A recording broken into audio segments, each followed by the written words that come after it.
Hello everyone, I'm Brian Cho, a collaborative pianist and coach with the COC's Ensemble studio.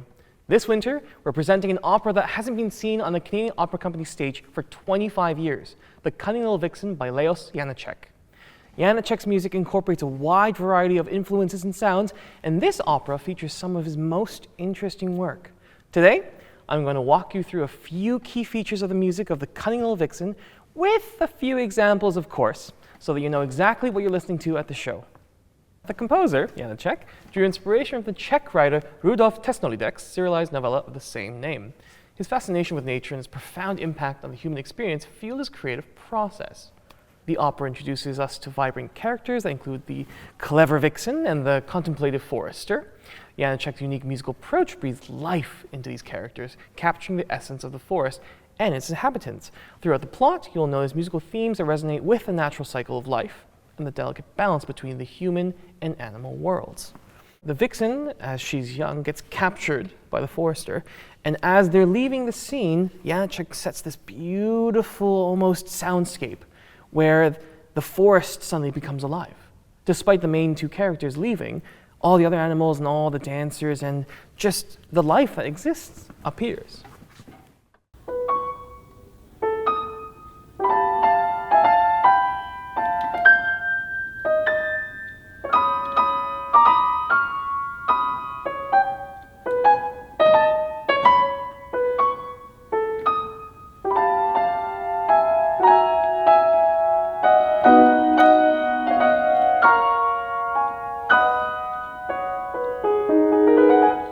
So no matter where it is in this story, there's always this idea of life and the natural cycle that occurs.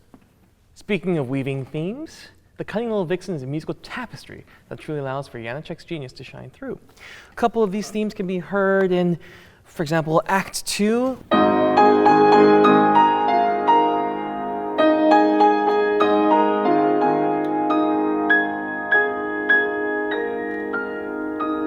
You can almost imagine the rays of sun shining through the trees. Or another example is the very famous children's chorus from Act 3, where the vixen's children are coming in, jumbly and happy.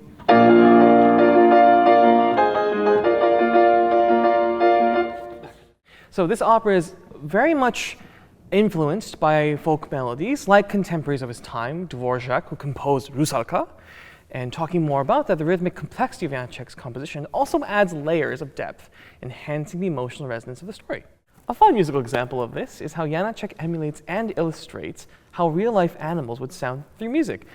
An example of this is when the chorus of hens appear, and it really does sound like chickens.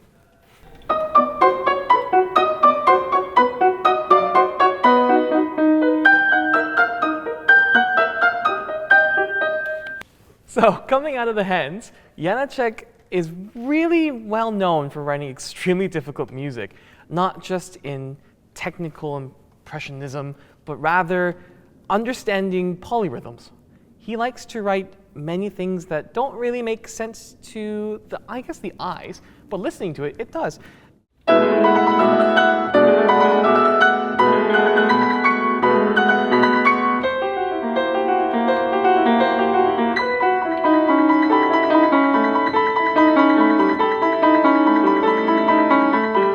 The Cunning Little Vixen has left an enduring mark on the world of opera. It continues to be celebrated for its unique blend of storytelling and musical innovation, solidifying its place in Janáček's impressive body of work. As we wrap up our little exploration, I encourage you to experience this cunning opera firsthand. Whether you're a seasoned opera aficionado or a newcomer, the magic of Janáček's composition will definitely leave a lasting impression. Hope to see you there.